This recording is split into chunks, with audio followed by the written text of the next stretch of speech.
cukup unik sebetulnya dalam metode Montessori, yaitu tahapan writing before reading.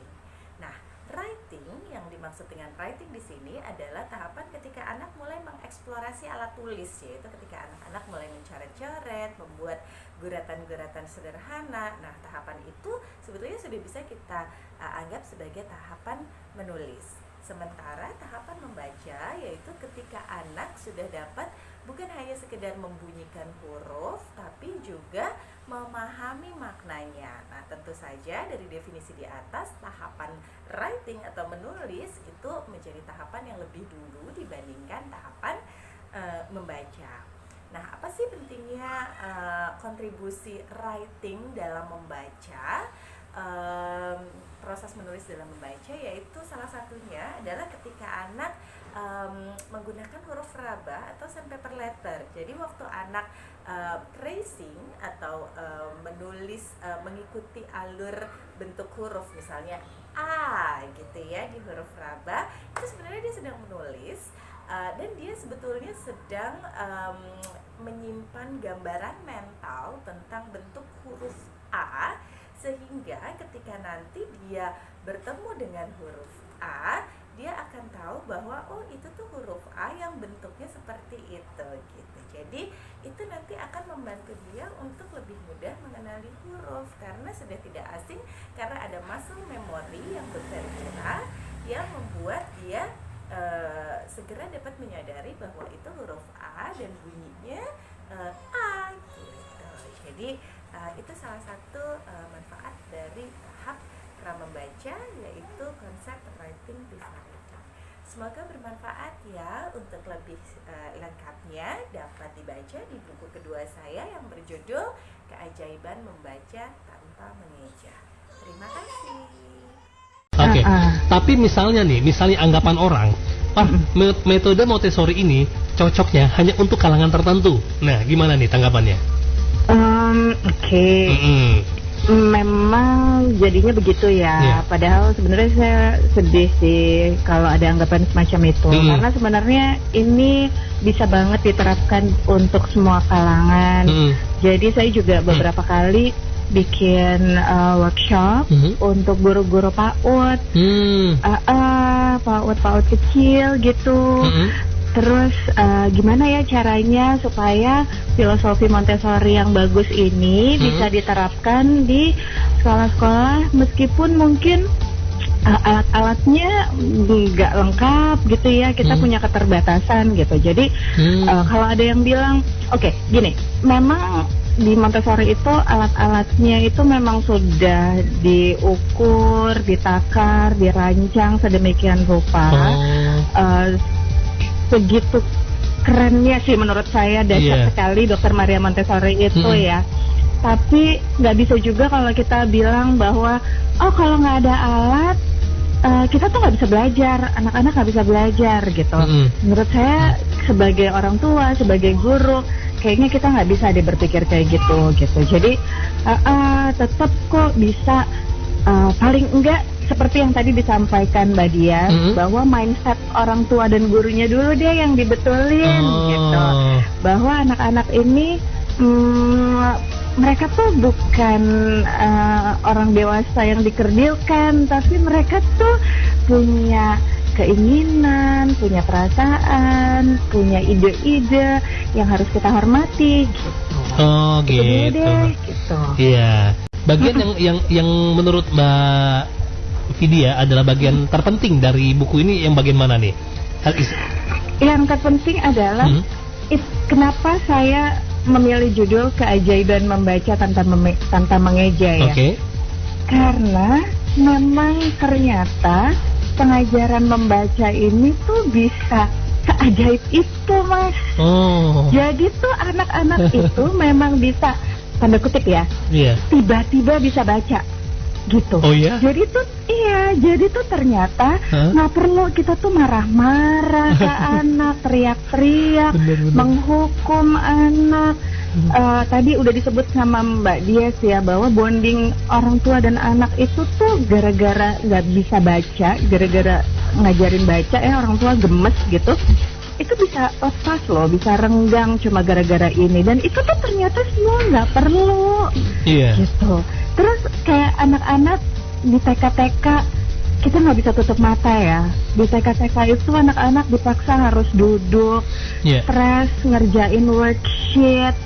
Itu tuh nggak perlu gitu. Saya tuh kepingin berbagi bahwa ada loh cara yang menyenangkan, yang bikin anak tuh senang belajar, bisa baca dengan segitu alami dan naturalnya, tapi dengan cara yang kayaknya gemes nih ya. Mbak, saya memiliki anak usia 4 tahun, aktif sekali, dan saat ini masuk playgroup. Sebentar lagi akan TK. Jika diminta belajar membaca itu susah sekali. Nah, saya mau tanya, apakah metode Montessori cocok diterapkan oleh anak yang susah belajar? Soalnya maunya bermain dan yang aktif bergerak seperti anak saya ini, susah kalau misalkan diingatkan untuk mengeksplorasi anak dalam berpikir. Dan adakah riset setelah anak belajar dengan metode Montessori ini bisa menjadi seperti apa? Terima kasih, sukses buat bukunya, Mbak. Oke. Richard sana di Sleman. Sebenarnya jawabannya adalah gini, apa sih yang kita harapkan dari anak 4 tahun ya? Iya. Kan mereka emang main ya. Mereka tuh emang, jadi kadang-kadang nih kita yang orang dewasa, karena ini, makanya tadi benar banget waktu Mbak Dias bilang, jadi ini tuh mindset kita dulu nih gitu. Jadi memang berbeda cara belajar anak dengan cara belajar orang dewasa. Kalau orang dewasa bisa belajar itu duduk, diam, cuma dengerin, cuma pakai satu indera aja bisa dapat informasi baru. Tapi kalau anak-anak, mereka tuh harus belajar pakai seluruh inderanya gitu. Dan untuk sampai anak bisa duduk dengan tenang, itu prosesnya panjang loh. Untuk bisa duduk dengan tenang itu otot-otot besarnya dia, otot panggul, otot punggung, otot leher, itu tuh harus terstimulasi dengan baik dulu. Kalau mereka masih tanda kutip kelaparan, butuh stimulasi, mereka tuh akan terus-terusan lari-lari ke sana kemari gitu. Jadi sebelum masuk ke materi, sebelum kita ngajarin anak dan berharap anak bisa duduk dengan tenang, penuhi dulu kebutuhannya, stimulasi dulu gitu. Makanya kalau ada yang tanya ke saya, umur berapa sih anak diajarin mulai diajarin baca? Nah, ini ada sedikit salah persepsi nih, Mas. Gimana? Jadi selama ini yang dianggap belajar membaca itu kalau anak dikenalin sama huruf, mulai mengeja, itu baru belajar baca. Padahal itu harusnya prosesnya itu dimulai jauh sekali sebelum itu. Jadi waktu kapan? Waktu bahkan ya saat bayi itu belajar tengkurap, belajar merangkak, itu tuh dikuatkan dulu tuh otot punggungnya, segala macam, supaya waktu dia duduk tuh bisa lebih kuat dan lebih tenang. Terus anak distimulasi sama berbagai bentuk, mereka 3 dimensi, bisa pegang, bisa raba, bisa lihat, bisa dengar. Terus mereka membedakan gunanya apa sih mereka belajar, bedanya segitiga, lingkaran, supaya waktu bedain huruf itu kayak huruf A dan huruf O itu huruf itu mereka tuh nggak bingung, karena buat mereka tuh kalau mereka nggak terbiasa, O sama A tuh mirip-mirip loh, gitu. S sama Z itu mirip-mirip loh gitu. Makanya stimulasinya udah harus dari awal. Terus kayak nambah kosakata itu tuh juga penting gitu. Jadi sebenarnya proses membaca itu, ini ada yang salah nih sama cara kita melihatnya gitu ya. Terus belum lagi TK-TK itu kan dibikin umur 4 sampai 5 sampai 6 gitu ya. Mulai baca di umur 4 misalnya. Terus dia cuma punya waktu 1 tahun. Padahal sebelumnya dia nggak distimulasi, kan kasihan banget, dia harus ngejar segitu kencengnya gitu. Jadi di buku kedua saya ini nanti saya cerita, jadi bahwa ada banyak sekali yang bisa kita lakukan sebelum masuk ke tahap teknis membaca, yaitu ada namanya tahap pra membaca. Nah, untuk tadi anaknya Bapak, kita sebetulnya bisa utilize momen Jadi kita masuknya dari yang dia suka.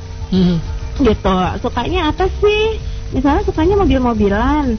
Oh ya udah, kita masuk dari mobil-mobilan gitu. Jadi kita belajar dulu sortir warna mobil. Ya, gambar-gambar gitu. ya. Pelan-pelan. Jadi masuk dari yang dia suka, karena pada dasarnya orang itu melakukan atau tidak melakukan sesuatu itu karena dia butuh atau itu menyenangkan. Ya kan, kalau anak-anak mungkin belum ngeh kalau dia butuh belajar baca. Maka yang bisa kita lakukan adalah membuat kegiatannya menyenangkan. Oke. Gitu. Terus kayak misalnya tadi yang saya bilang utilize itu bisa juga bikin, misalnya sukanya mobil, bikin parkiran. Ada slot-slot parkir, mobil-mobilnya ditempelin huruf A.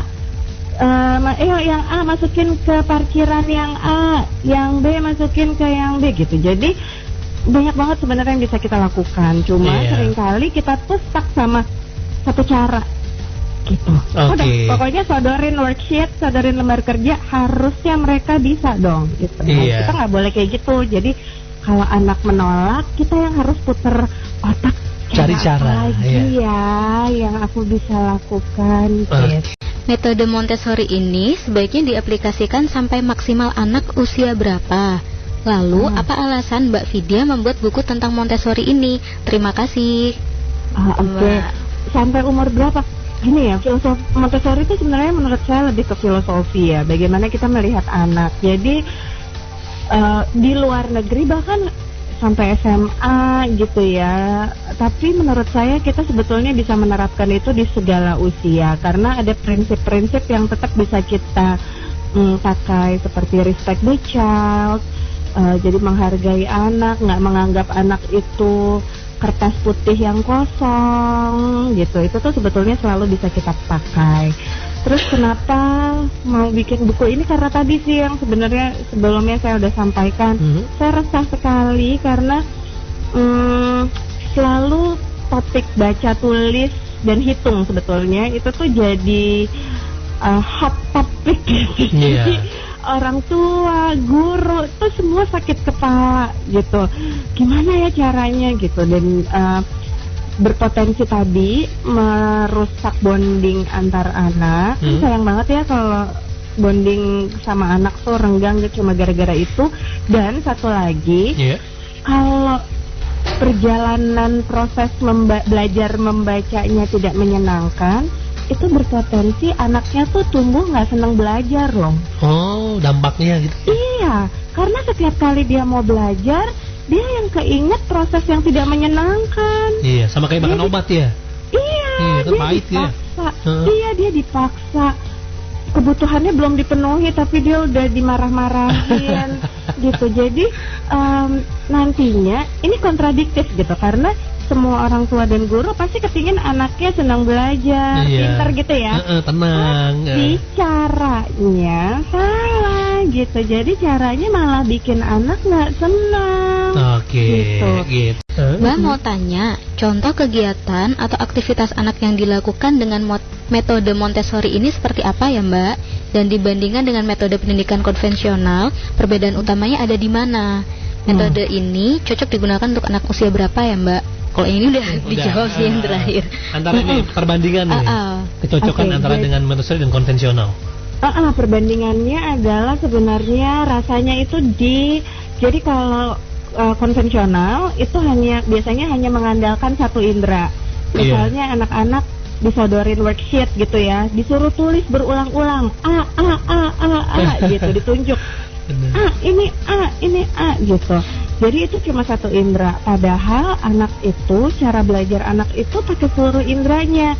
Buktinya, salah satu buktinya adalah, coba deh kalau kita lihat anak kecil 10 bulan, 11 bulan gitu ya, dikasih barang baru, dia akan masukin ke mulut, cium-cium, ketok-ketok gitu ya. Nah, itu adalah cara alami anak untuk belajar, yaitu dengan pakai seluruh inderanya dia. Nah, harusnya kita begitu, kita ngikutin cara belajar anak dong. Jadi salah satunya adalah misalnya pakai pen paper letter atau huruf raba. huruf raba itu kita ajarin anak untuk meraba huruf sehingga indera perabanya anak juga bekerja. Waktu meraba huruf itu ada namanya muscle memory yang tertanam di otaknya anak, sehingga biarpun dia belum bisa nulis, nanti waktu dia udah bisa nulis, udah terekam nih, oh huruf A itu bentuknya kayak begitu, gitu. Jadi bunyinya kayak begitu, bentuknya terlihat seperti itu, rasanya begitu, gitu. Jadi masuk semua inderanya dia, gitu. Itu salah satunya. Apakah dalam buku ini juga bisa dijadikan semacam juknis bagi orang tua untuk mendidik anak yang masih usia sekolah? Kalau dalam buku ini tuh disebutkan perlu alat peraga dalam mencerna buku ini kah? Kira-kira bisa membuat sendiri atau tidak ya? Tolong diberi resep Mbak Vidya. Oh, resep.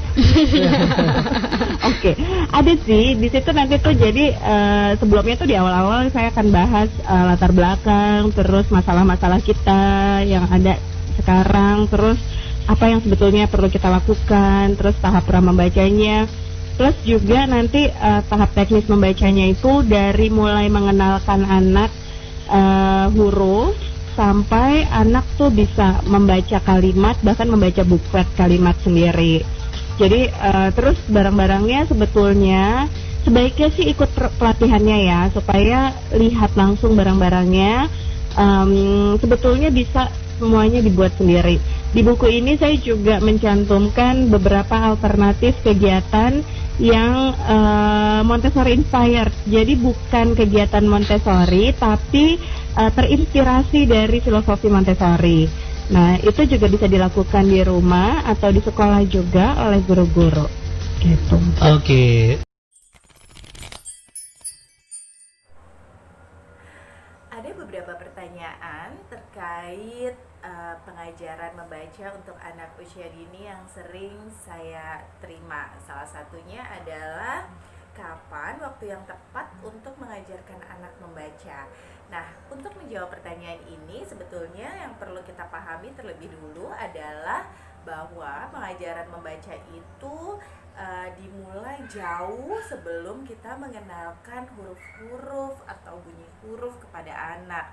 Jadi ada tahap yang namanya tahap pra membaca. Nah, tahap pra membaca ini bisa dimulai jauh sekali sebelum itu, sebelum anak mengenal huruf-huruf dan segala macam.